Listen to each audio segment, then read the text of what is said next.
Coucou les dames, c'est encore moi avec la petite Rosette. Bienvenue à nouveau sur Bébé et Maman. Donc je suis revenue vers vous en fait déjà par rapport à la précédente vidéo où j'ai parlé des animaux de compagnie, où je vous parlais des tortues que j'ai chez moi dans le jardin. Elles ne sont pas à l'intérieur. Mais je voulais aussi revenir sur le... Je suis revenue en fait pour parler du volet responsabilisant nos enfants. Je pense que le fait de responsabiliser nos enfants, c'est pas dire nos enfants ils doivent avoir des rôles forcément précis à la maison. Ça dépend de l'âge, ça dépend des contextes, c'est à chaque parent de voir.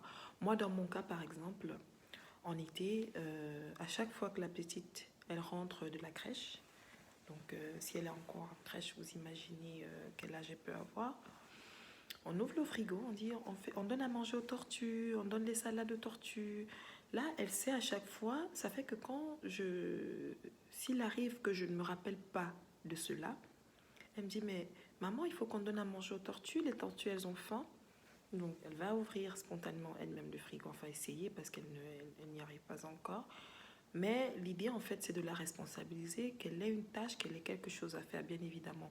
Ça n'enlève pas à l'enfant le fait d'être sous la protection des aînés.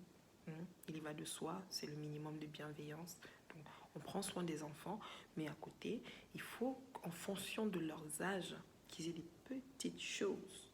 Des petites choses. Ça peut paraître insignifiant, mais je vous rassure, quand les enfants le font, ils sont très contents de le faire parce que c'est un mode de divertissement pour eux. L'un des modes, bien évidemment.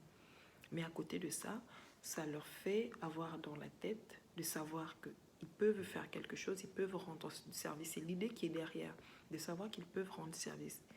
On ne leur rend pas qu'à eux des services, mais eux aussi, ils peuvent avoir des responsabilités. Donc dans ce cas, responsabilité, c'est un peu exagéré, mais l'idée en fait, c'est de leur occuper à pouvoir faire quelque chose. À part ça, j'ai aussi ce petit entonnoir.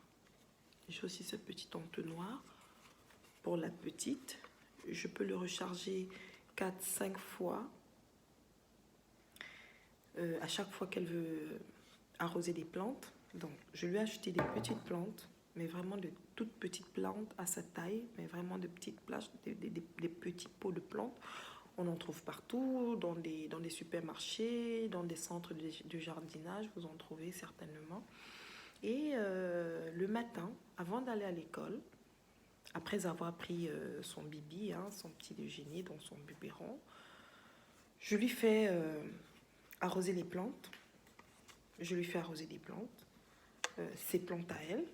Pendant que moi j'arrose de plus grandes plantes, je lui fais arroser des petites plantes. Pour elle, c'est un divertissement, mais que je trouve qu'elle apprécie énormément.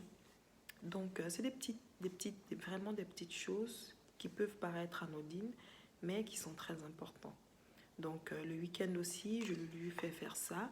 Et je sais qu'en été, en général, en été, quand elle rentre de la crèche à 16h, elle a encore envie d'arroser les plantes. À chaque fois, elle demande, elle en redemande. Elle dit, mais est-ce qu'on peut pas arroser les plantes? Il faut qu'on arrose les plantes. Je dis, mais non, on les a déjà arrosées le matin.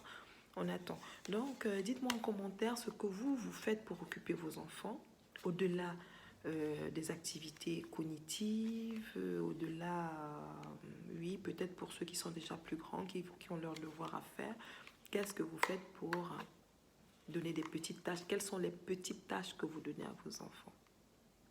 Petites tâches. Ça peut être des petites tâches en fonction de leur âge, mais c'est important. Ça leur permet de savoir que oui, eux aussi, ils peuvent rendre service.